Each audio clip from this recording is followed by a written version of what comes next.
Hi everybody, we're going to get started. We have two great speakers here today for our speaker series. We're going to talk and communicate about the future of the legal profession.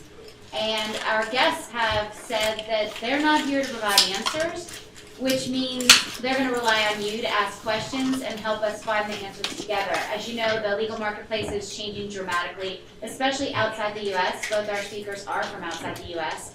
But what happens outside the U.S. is impacting our lives here. And so it's a big question for all of you. Many of you are probably going to go work at big law firms or have if you've already done that. And the question is, will that continue? And our two thought leaders here today are going to help lead this discussion. So who do we have here today? We have Moray McLaren. And Moray McLaren has over 20 years of experience in helping and consulting law firms and lead general counsels at large organizations on managing lawyers and managing business. And he actually runs his own firm called Redstone Consulting, which has some of the biggest clients out there. Moray also has advanced degrees in business and the business of law. He's also a professor at IE University. IE is rated as one of the #1 business schools in the world. I think it's been 1 or 2 for the past 5 years. Moray is an advisor on Law Without Walls, which I always try to plug whenever I can. If you don't know what it is, come talk to me afterwards. And he also has a ton of experience as being a lawyer. Before he started consulting, he was also at a big firm. And he speaks multiple languages. He speaks English and Spanish. I found the best. He tries his best. Works out of Madrid right now. And then we have with us as well an artist and lawyer to my left. And Elena is here with us today. She has had a really varied career as well. Started working in investments and wealth investment and business, and also ran an art gallery. I think it was in New York, correct, years ago. And then she went back to her home, Spain, to run Garrigues, am I saying that correctly?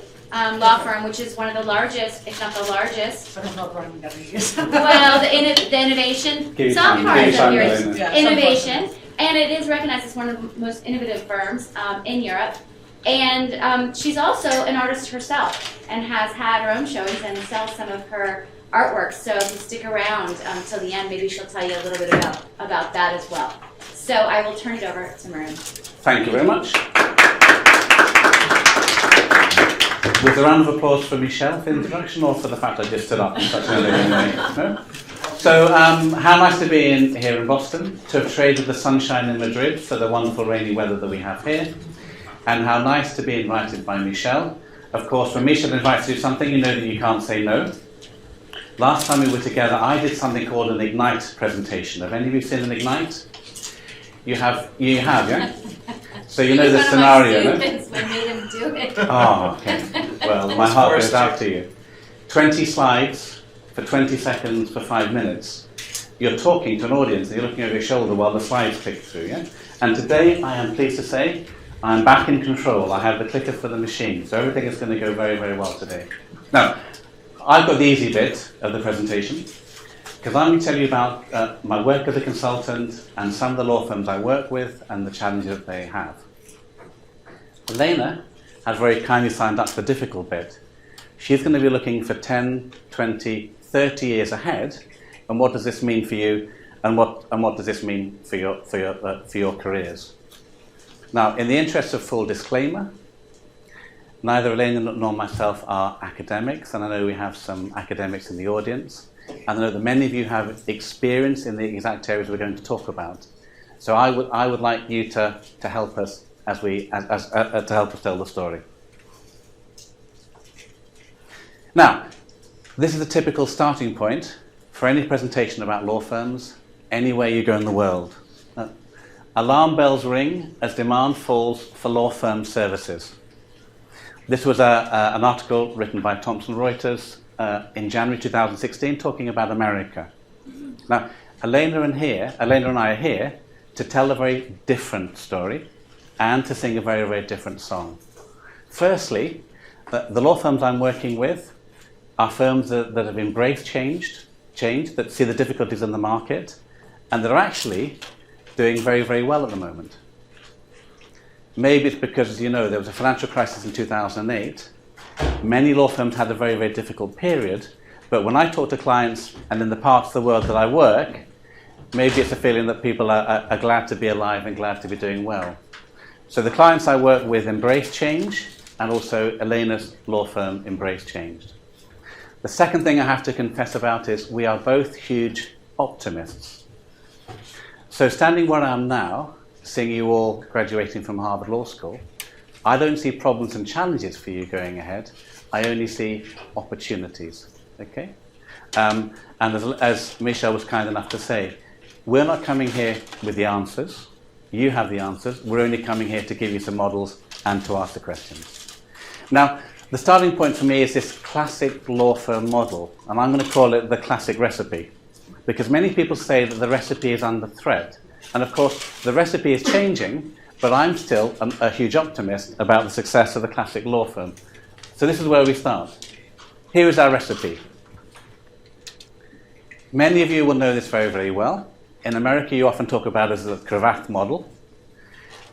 It's served us very well for over 150 years.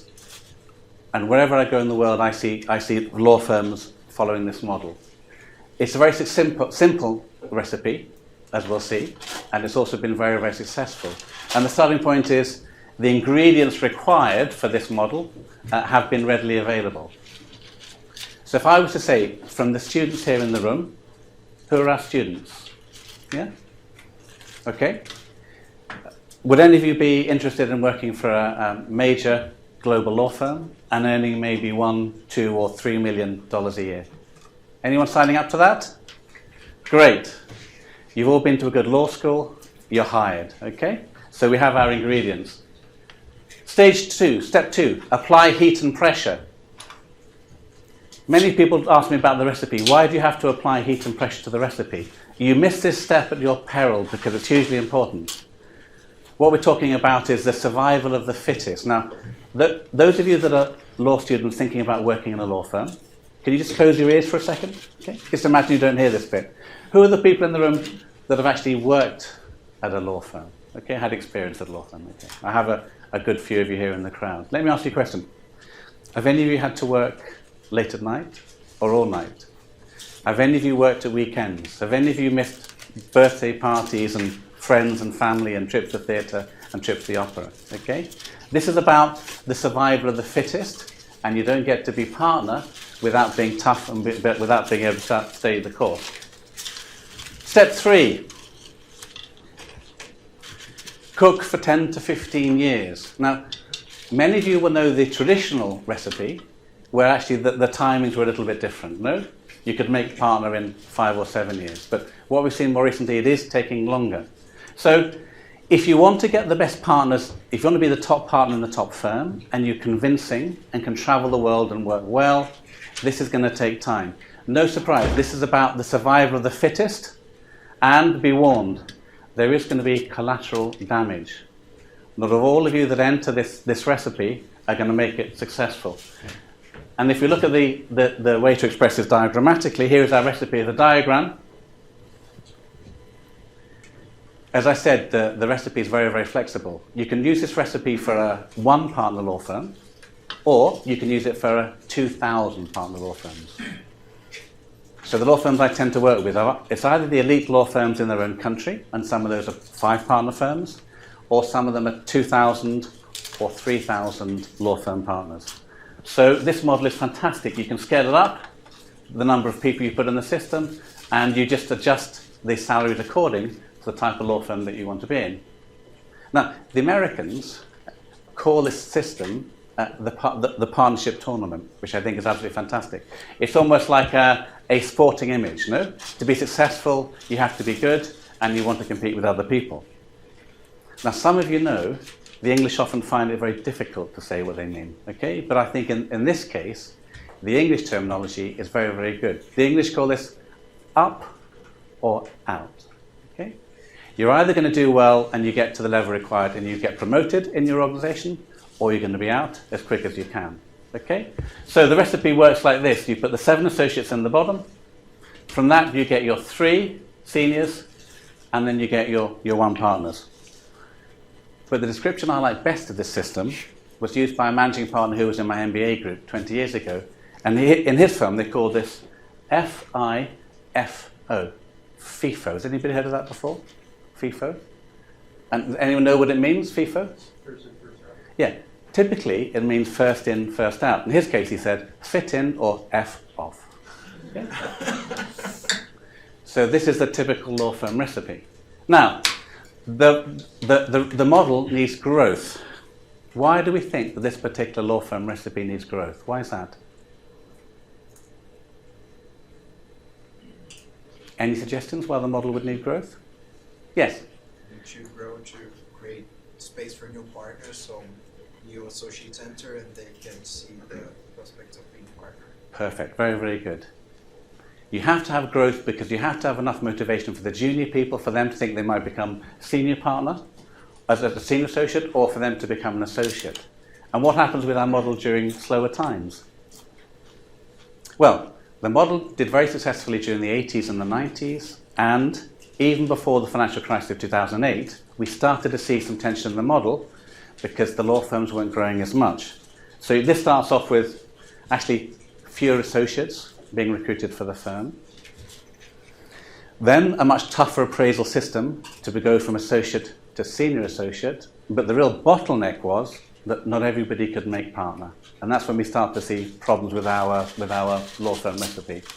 So if you can't become partner, but you're a very good lawyer, what do you do?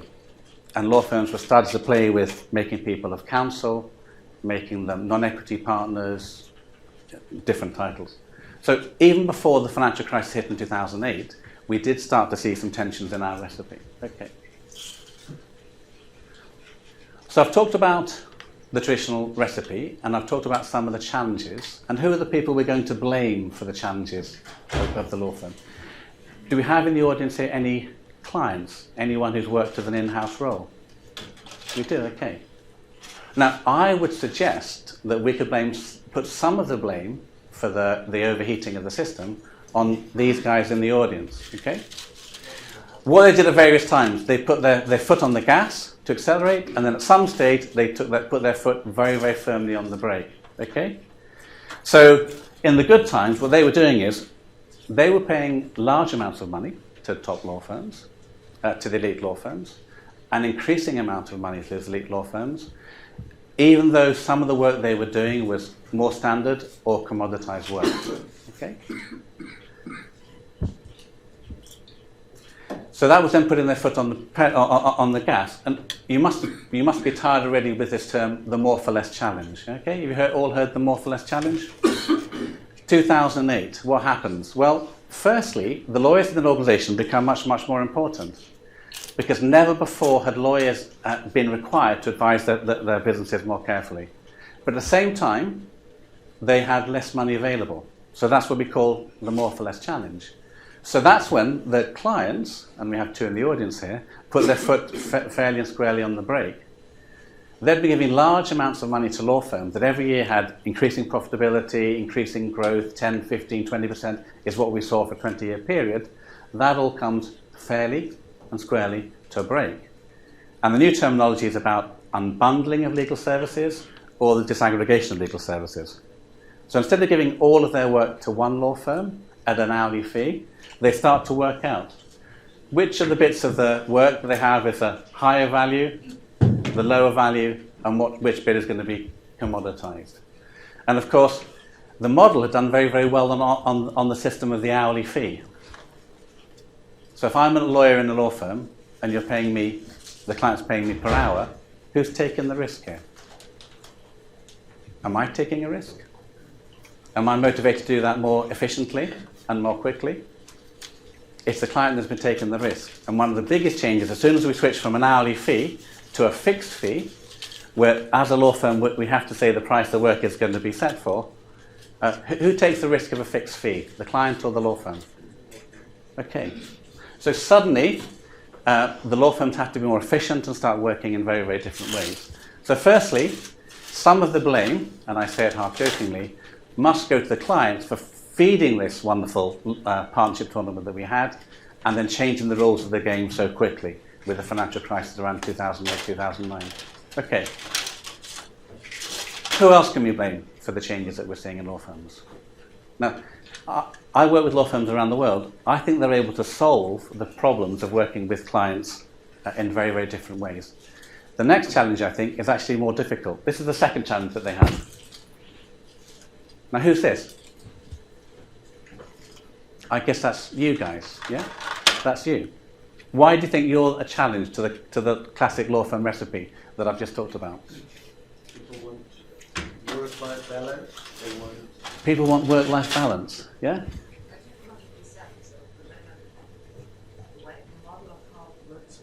Yeah. Yeah. Yes. So exactly. So we've got the work-life balance and we've got the new alternatives. Okay. So the question going forward is, to what extent does the new generation of lawyers agree with the classic law firm model, or to what extent are you looking for something different? Who were the guys that worked in law firms? Okay, you were, and if I asked you 10 or 20 years ago, what do you mean by what is law work-life balance? What would you have said? Something to be aspired to but never achieved. Aspired to but never achieved. Very, very true. So we have a clear challenge already with our traditional recipe, with what the client wants and the changing requirements of the clients, and with the new generation. So I work a lot with partners and actually coach some partners in different law firms. One of the partners that I work with, the thing that he enjoys most is saying to the senior associates, you've worked very hard for a number of years. The good news is we would like you to invite you to become a partner in your firm. So he was telling this to a senior associate in his office last year, and when he said to the senior associate, the good news is you're able to become partner, guess what the senior associate said? Thank you, no. Yeah. I don't want to become a partner. And he said, why is it that you don't want to become a partner? And the answer is, because I don't want to be like you. Okay? Because you work all day, you work all night. You've missed your family parties, you missed your children. And not only do we have people, Elena will talk about this more in a moment, not only do we have the lawyers that are looking for different aspirations, we've got to the stage where the junior partners in the firms themselves are talking about work-life balance, because they're in their 30s and their early 40s. And it's the partners that now don't want to work all those long hours as well. So my conclusion about the testing of the classic law firm model is that going forward, just as we have three different types of Coca-Cola here, we're going to see the differentiation and new models of law firms appearing. Will we have our classic Coca-Cola, and will the partnership model succeed? I think yes, and I'm going to tell you why. But they're going to be joined by other and often more dynamic models. We have our hybrid model. This is, for me, is our Coca-Cola Light. Something that's very similar to the classic law firm model, but is changing the way that it's working. And, heavens forbid, we have our alternative models. Has anybody seen Coca-Cola Life before? This is green tea. So it's very odd for a business like Coca-Cola to be selling green tea, but they're doing it very, very successfully. So we're seeing alternatives to the current models. So, I've got two young kids who are great fans of this gentleman behind us. Does he have a future in law? I think so. I hope that clients going forward will realise that when they have a serious major transaction or a major litigation, they will need someone like this man going forward, and they will need him to help. But we know from the research done by Bill Henderson and others that what a colleague of mine calls the filet mignon, that top bit of work going forward, is going to be shrinking. So we will see Harvey Specter going forward, but he has to be very, very careful and very clear about a few things. Firstly, he has to be clear about what is the competitive advantage that an elite law firm will offer as compared to global law firms going forward. There is clear competitive advantage, and interesting enough, a lot of it will be about innovation, but they have to be very, very clear about that.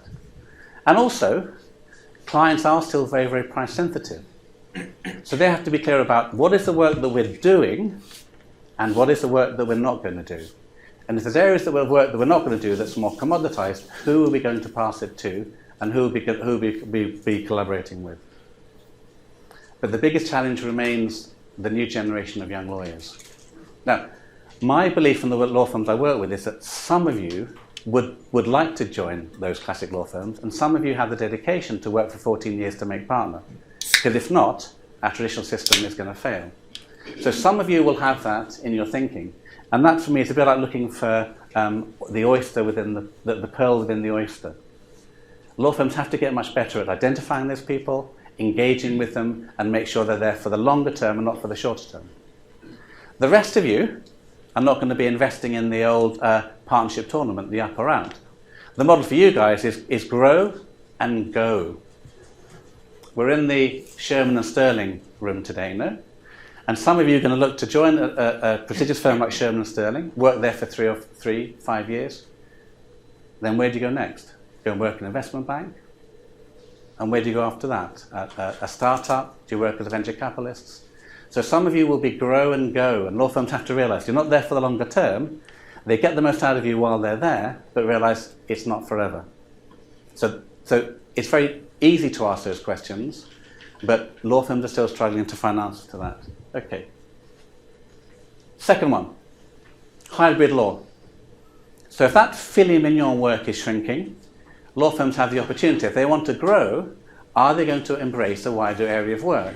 Now, many of the global law firms that I'm working with have decided to go down this path. They want to provide the top as well as the commoditized work. Now, this is a very, very challenging option for them.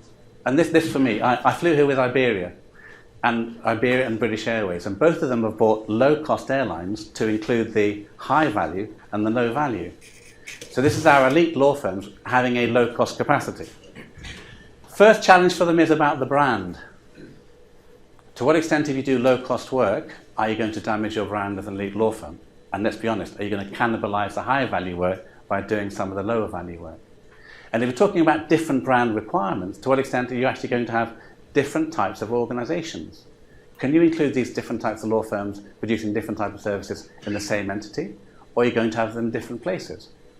Now, I'd be no surprise that the major firms are developing low-cost capacity, but they're not doing it in London or New York. They're doing it in South Africa, they're doing it in Ireland, they're doing it in Scotland. So people are doing that. And, yeah. Yes?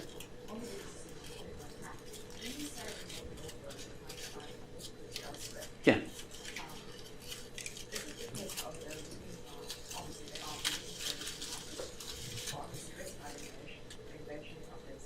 Yeah.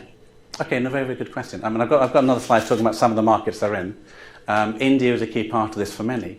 But what they're trying to do is, if you want to provide the lower value work, it's going to be so competitive going forward. The competitive environment has changed so much. You can't have expensive lawyers in expensive cities that went to Harvard Law School doing that at high salaries. You have to work out different ways of delivering it.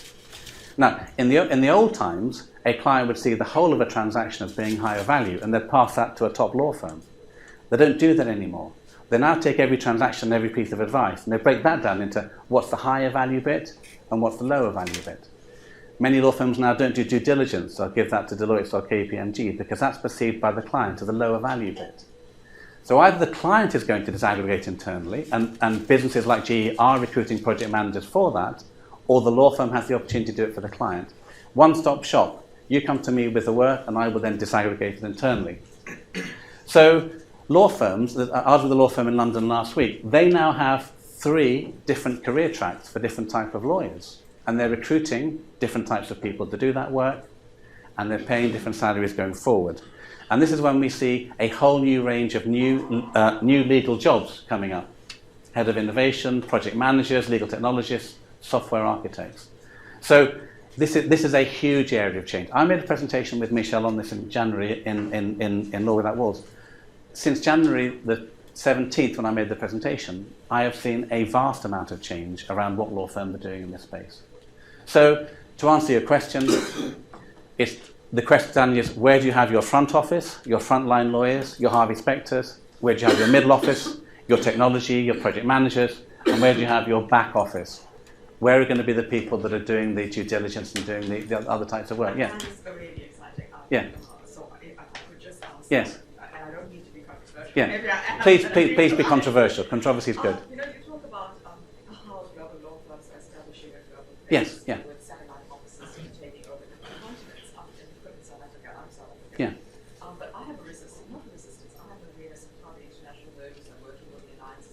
Yes. with South African firms, including African firms.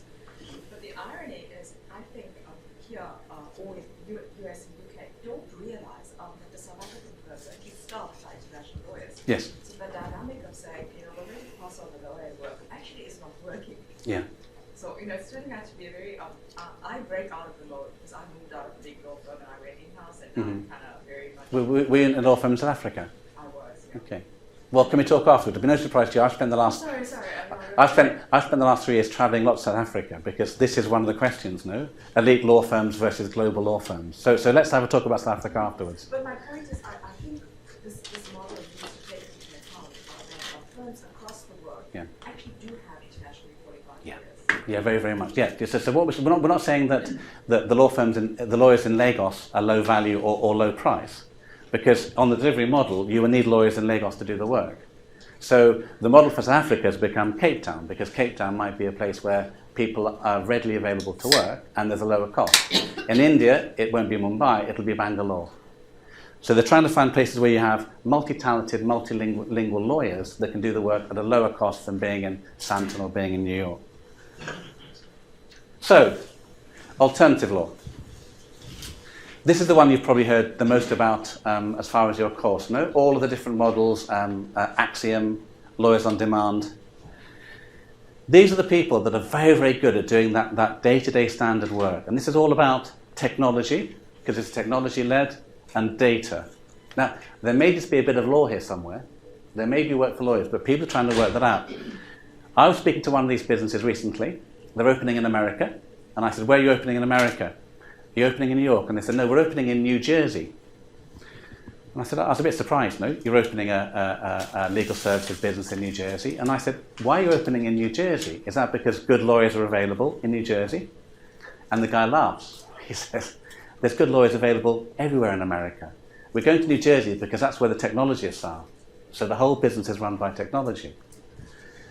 So we don't quite know the roles that are going to develop in that area, and we don't quite know what future there might be for you within that, okay? Because it is very, very technology and very, very data-driven. And also, when it comes to the classic law firm recipe I spoke about, which is the partnership model, that partnership model struggles within this area. Some law firms are trying to get into this, but they struggle. And they struggle for the very reason that if we were to put today $20 or $30 million investment into one of these areas, we would only get our profit out in 5, 10, 15, 20 years' time. And if I was at a partnership meeting with you now voting on that investment, you're no surprise those that are closer to retirement are not going to vote to make the investment because you've only got 3 or 5 years left on the clock. So the partnership model hasn't been successful in encouraging the type of investment required. So no surprise that businesses like Lawyers on Demand, set up by law firms, are now experimenting with what actually is the corporate model for that. Meanwhile, I'm calling this home brew. I don't know if people in America make home brew, but my father used to make home brew. Meanwhile, the clients are not sleeping. Carillion, run by General Counsel Richard Tapp, is looking at all of that disaggregation internally. He set up a low-cost shop where they can do work for themselves internally, less expensively. And the law firms on his panel, law firms such as Linklaters and Slaughter and May, are also required to give some of their day-to-day commoditized legal services to Carillion. And I was recently with Hewlett-Packard, and what Hewlett-Packard is now offering law graduates like yourself is, don't think about going to work at Sherman & Sterling when you finish. Come to Hewlett-Packard. You can have the most satisfying career as a lawyer, and also you can work in business, and you can have your feet in both areas. So the clients are looking at this as a huge opportunity, and they'll be trying to attract you. Last but not least, I couldn't give a presentation on legal services without talking about the accountants, because it's the current fashion. This will be a threat in some of the countries that you work, and in others, it's something that's going to come in the future. Publications like The Economist are getting very, very excited about the fact that the Big Four are recruiting lawyers and developing law firms. To some extent, that's inevitable, and to some extent, I think it's a very, very old story. I think what the Big Four bring to the table, which is going to be the bigger risk for many law firms, is that whole commoditization bit, that unbundling, project management bit, they do better than anybody. So if you are in a law firm and you decide to do the standardized work, I would have to say to you, what can you do that's better than these guys? Because if you can't do better than them, they're going to eat your lunch. They are absolutely excellent at that.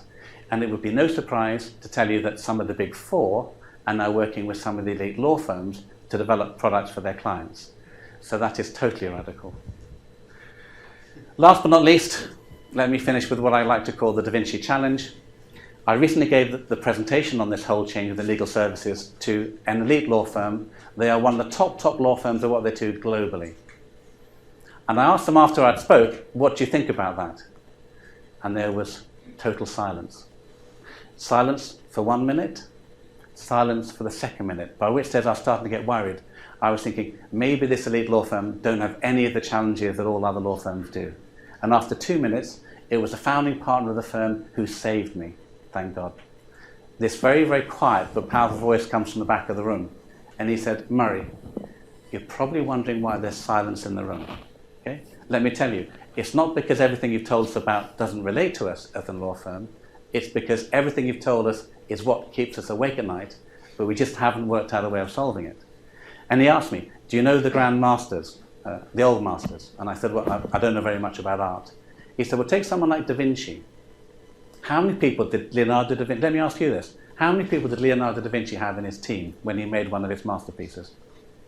I mean, I was naive enough to think that Leonardo da Vinci made the painting.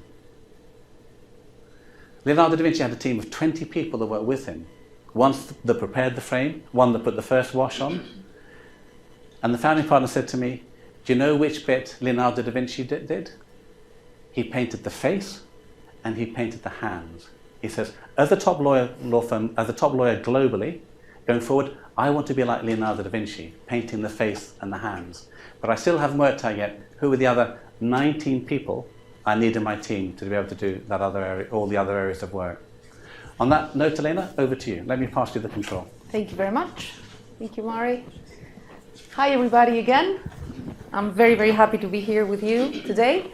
What I'm going to try to do in the next 15 to 20 minutes is bring to a more personal level all the changes in the legal world that Mari has been talking to us about right now.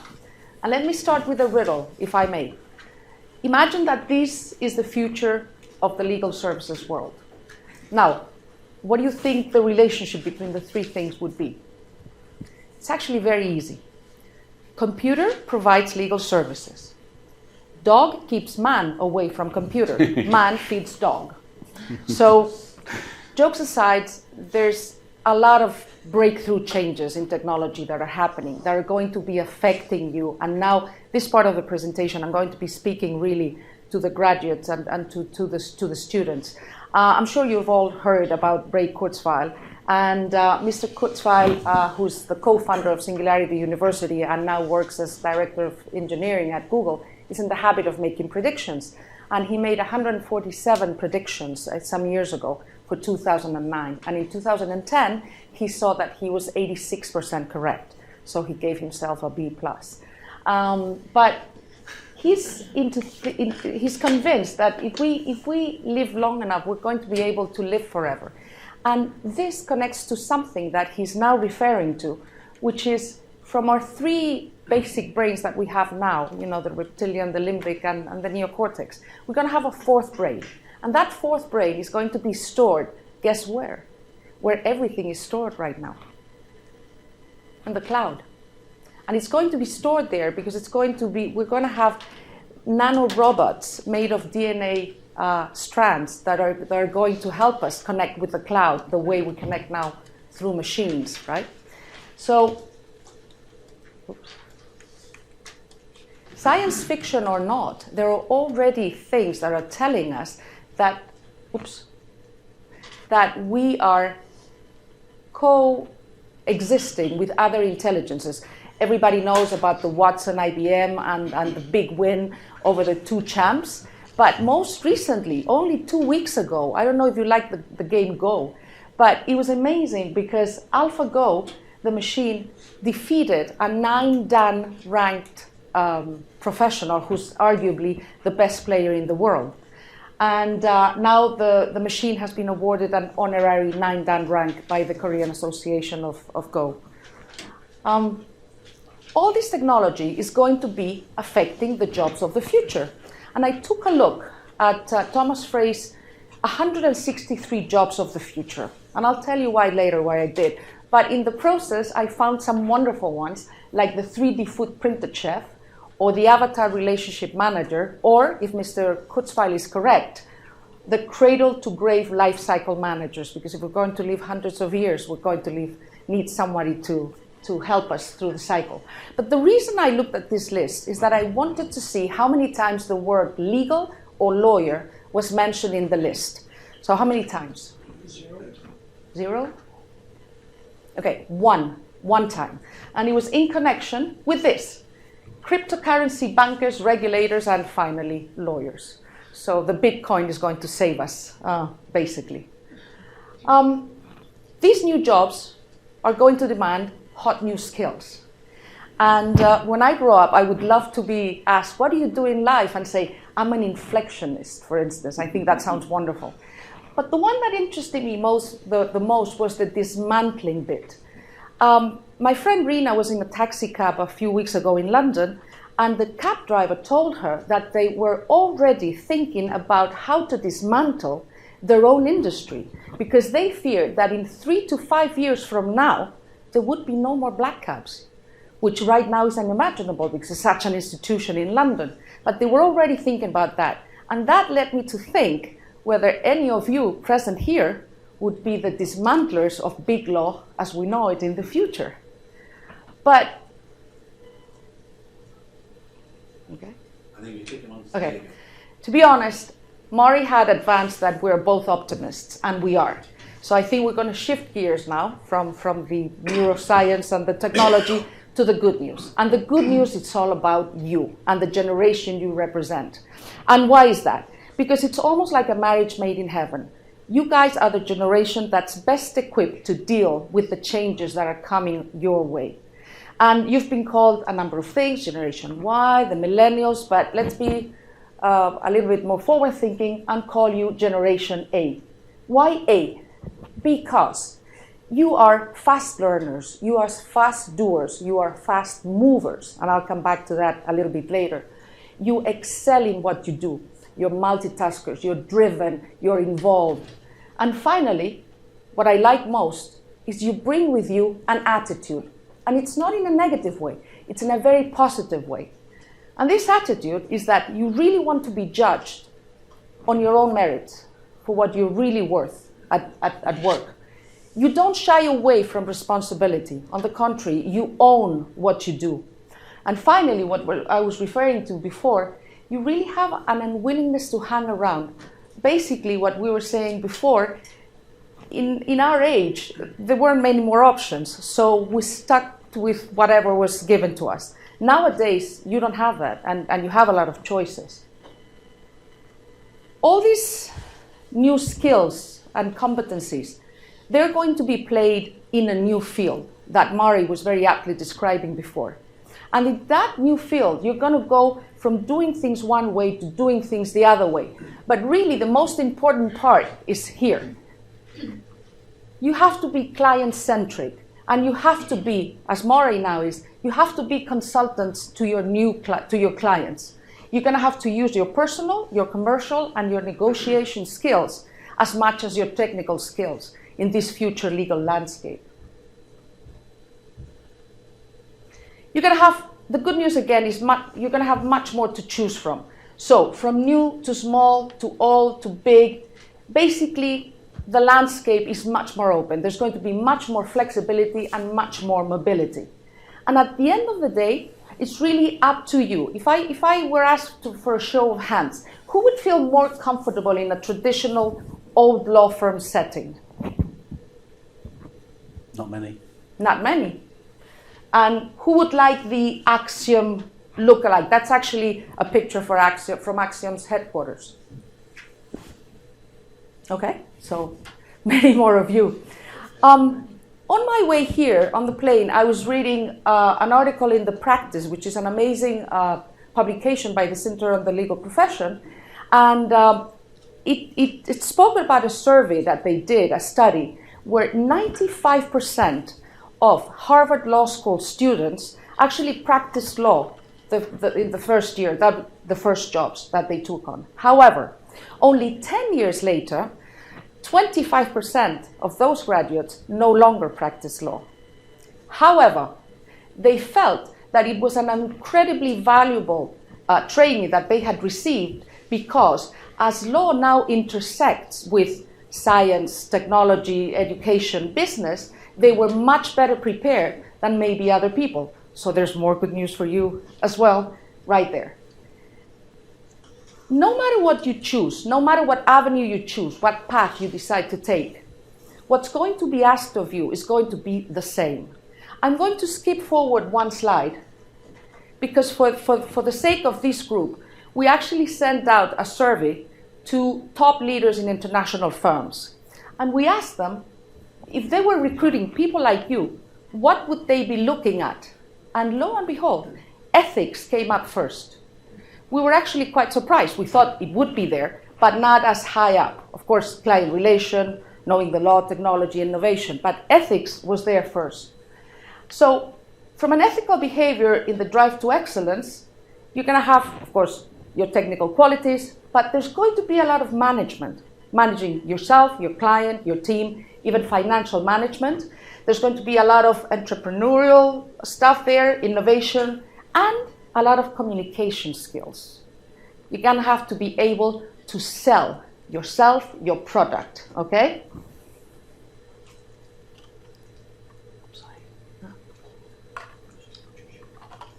Do you want to go back one? No, doesn't go back. Do you want me to do it for you? Okay. The list that I showed you before really was not a random list. I actually took it from the booklet of competencies that we have at Garrigues. And this is it, so that you can see, this is exactly it. If you were to work at Garrigues in Madrid, in New York, in Shanghai, or Bogota, or any of our international offices, you would actually be evaluated based on the same things that I was describing in the page before. So, enough about us, about what we want from you. What we have been saying at Garrigues with the graduates that come in is that you guys also want things, and we are listening, and I think not just Garrigues, but all the law firms are providing them more and more. And of course, the mantra of the more for less clients after 2008, everybody knows it. But what we are hearing now is that you guys, you want more for more. And what is more for more? You want to be recognized, you want to be managed, you want to be developed, and you want to be rewarded. And of course, rewarded is not just financial rewards. And of course, a lot of people like to make a lot of money, but the work-life balance that you were referring to before comes into play very prominently nowadays. Now, do we listen to you because we're goody-goody and we want to be very good people? Of course. But also because, look at this survey, it's a very recent one, Generation A, 77%, that means almost 8 out of 10 of you, think that you are either totally or largely in control of your careers. So we better listen, as you can imagine. You're not sure? So this brings me to the title of this talk, which was, as Mari was saying before, from the up or out that we've all known, where if you were not in the right path to partnership, you were kindly asked to reconsider your options, to put it mildly, or to the out or up, which is what Mari was saying. Grow or go, all right? You're in the driver's seat now, and this is the situation. These are more good news for you. When Michelle invited us, she very kindly said to talk a little bit about our lives, but she already did. I've had 4 careers, I'm counting. I don't know what my next step would be. But if there was one thing that I would say is really be very, very comfortable with doubt, because we live in very uncertain times. We have a lot of things we don't understand. We have terrorism, we have financial uncertainty, we have Catalonia in Spain that wants to break away. We have Donald Trump that wants to be president of this country. So there's a lot of uncertainty out there, and we need to deal with it.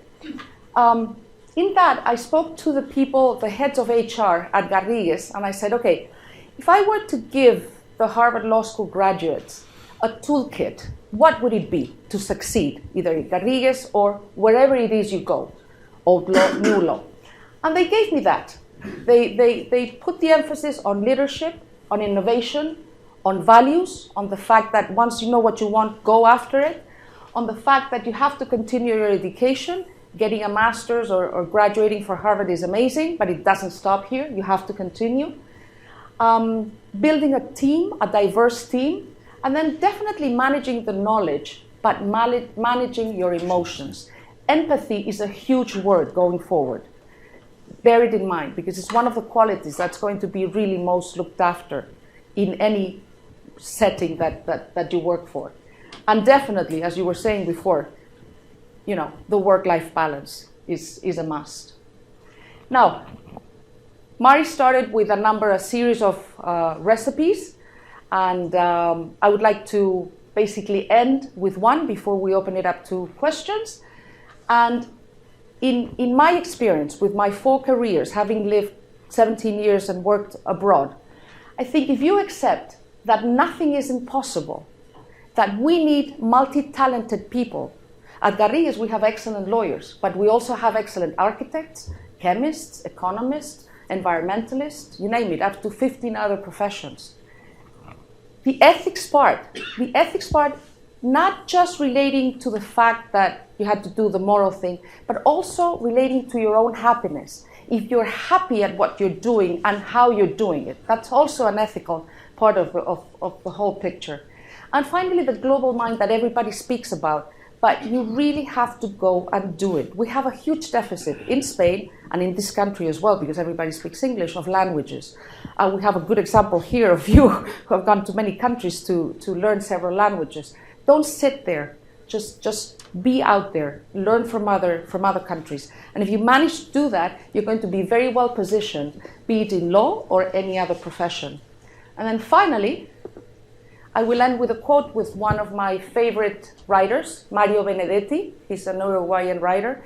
And he says that to lead a happy life, you have to avoid at all costs 3 geometrical shapes: vicious circles, love triangles, and square minds. So thank you very much.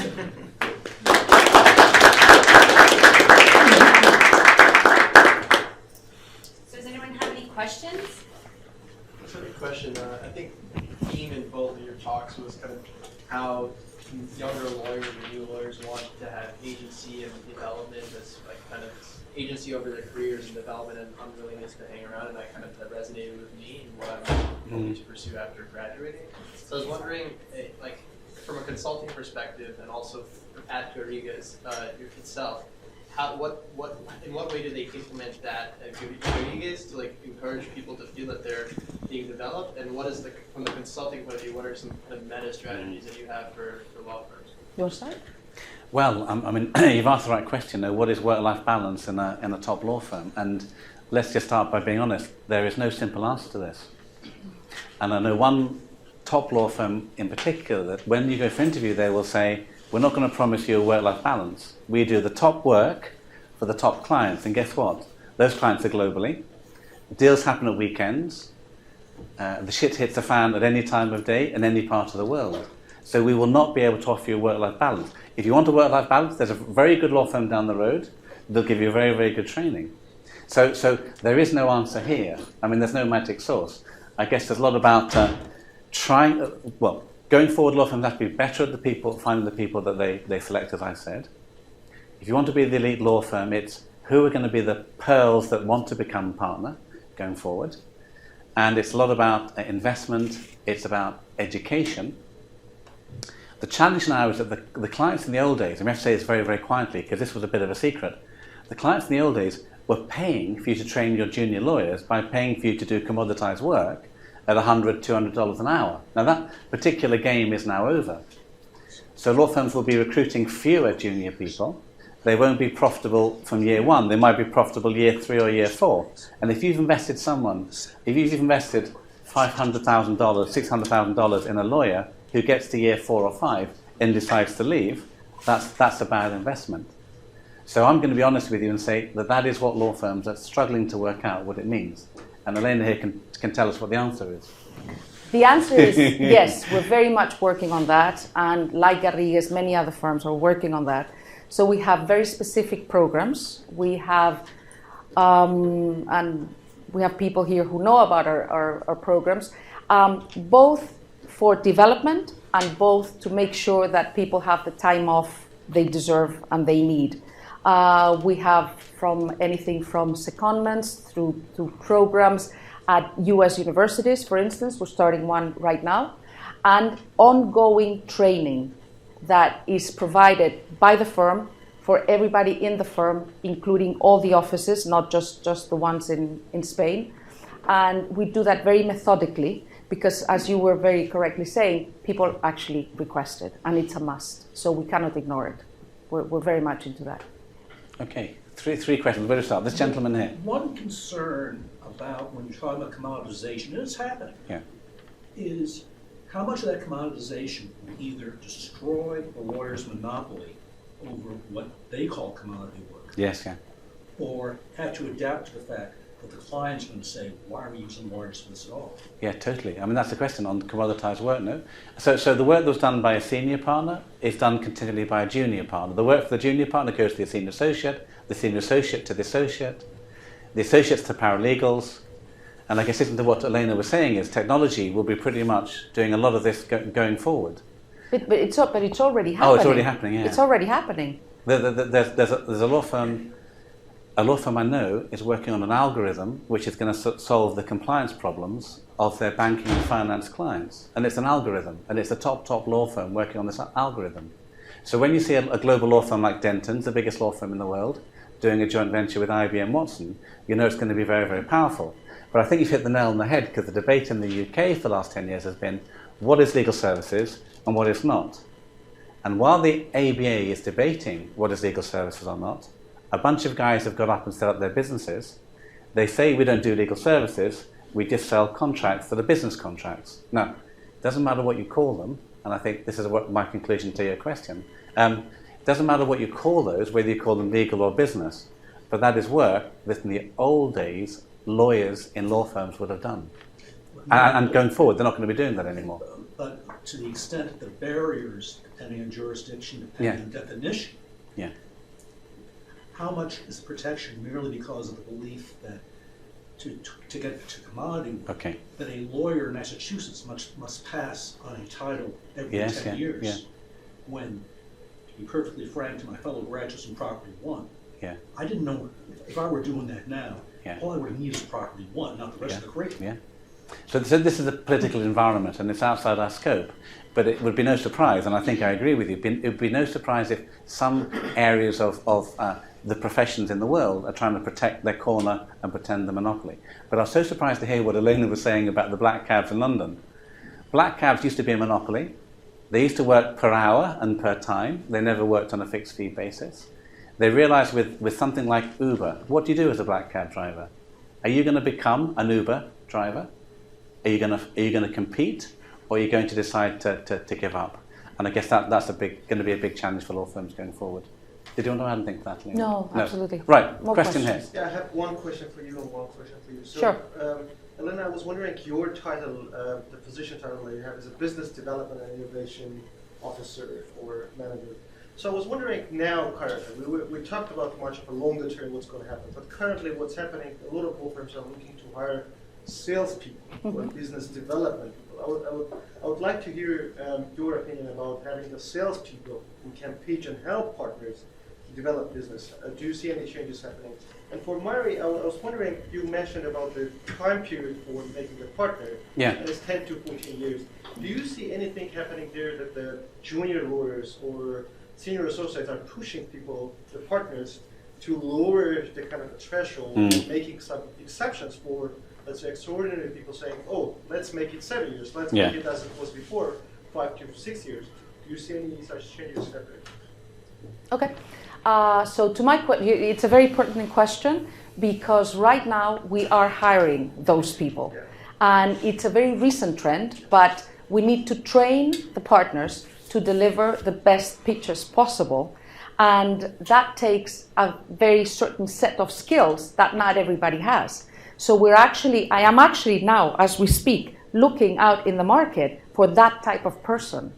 It's very, very important for lawyers to understand that they are sellers. The word seller does not agree very much with lawyers. They don't want to see themselves as such, but they are sellers. When I was in banking and we did $2 billion deals, I would tell my team, but do you know what $2 billion are? Let's think it's $2 billion potatoes, for instance. Come to real terms. And the minute they understand, and the minute they are helped understand the concept that they can sell, they become advocates of that. And they do a very good job. But it's a skill that needs to be taught. And in this new legal world, you guys, graduates, will come in with that because we will be telling you how to do it from the start. Yeah, and I would agree very much with that. And you see, if you take the model, the classic law firm model going forward, the law firm is only going to be, the top lawyers in those firms will still be required, no? And they will do the brains work that no one else has done before. Going forward, they're not going to be able to spend their time on the marketing, on the sales, on going out to conferences and things. They're going to have to focus really on delivering that higher value stuff, just as the brain surgeon does with the other people in the theatre. So going forward, even the model for the elite law firm requires the sales team, although that might be quite surprising, and the people that deliver that. Because the lawyer will be just too expensive to be doing that. And some of you will probably be happier doing legal work than having to combine it with sales anyway, because that is the difficult part. But to answer your question, there is a bottleneck in law firms because the junior lawyers are not going to want to wait 14 years. So you're going to have to think about what are the alternative careers for those people. And it's difficult.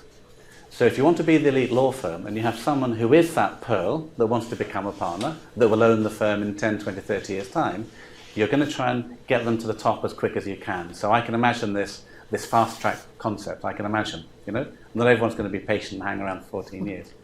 Also, part of the puzzle is, and this is a challenge for law firms now, is you have to have a turnover of your people. Let's be honest. So a challenge for many firms is your more senior lawyers, and we're talking about people maybe in their 50s, have to be encouraged and developed and asked, what are you going to do next? Because in some of the New York law firms, people have been coming into work in their 70s and even their 80s, and going forward, that's a luxury they won't be able to have. Unfortunately, they're going to have to be looking at their next career much earlier to allow some space for the younger lawyers to come in. Lawyers at Garrigues actually retire at 56. There's forced retirement outside the U.S. at law firms. Yeah. Anywhere between 56 and 60. 60, exactly. And we can't say forced retirement because there's legal issues around that. So we have to use some other type of terminology. Yeah, what was your question over here? Yes. I think let her go. I've had a chance. Go ahead. Thank you so much for the talk, and thank you, Michelle, for inviting them. It's a wonderful talk. Yeah. I'm coming from India, and all this talk that we hear about legal disruption and Yes. innovation and technology, this is mostly happening kind of in the West because the classic model has already reached a peak. So do you feel like legal disruption could be somewhere where countries like India, China, Brazil could take a lead on, where most national firms are still kind of competing to become the global firms, right? So do you see that there is a possibility that in kind of this legal disruption competition, as it were, these countries could take a lead? And if so, do you think that they have an advantage of any sort that the West doesn't have in any way? Yeah. That's a very interesting question. Yeah, we'll both have a go at that. Whereabouts in India are you from? I'm from Madhya Pradesh, so Okay. central India. Okay, so you see, India's been the heart of the disruption. India was the heart of disruption in business process outsourcing, and it's no surprise if it's the heart of the disruption within legal services. So you have to, when you're at home next time, go to Bangalore, go to see some of the businesses that are there, Pangaea 3, CLA. That is where people are disrupting legal services incredibly, so there is an opportunity there for law firms, but let's not remember that you also have the elite law firms as well, to answer the question of your colleague next to you. So we do see a more competitive legal market in India. I've been working on projects in India, and we do see law firms trying to work out which is the bit that we do and add value, and which bit is the commoditized bit. Which bit's going to be done in Mumbai, or which bit's going to be done in Bangalore? Elena. I completely agree with you, and I know that Michelle has already stood up because I think we have to finish. So can we finish by thanking? Please say this. I think it's important for everybody. The last discussion we had about how senior lawyers sort of feel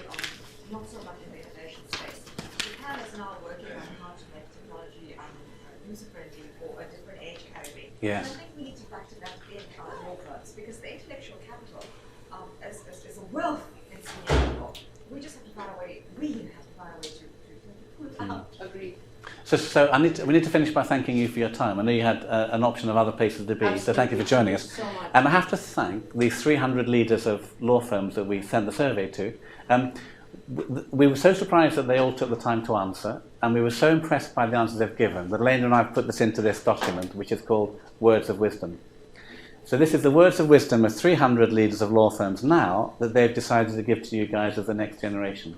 So I'd ask you to take a copy with you and take time to read it if you can. And thank you so much for being Thank you very here much for your today. time. Thank you.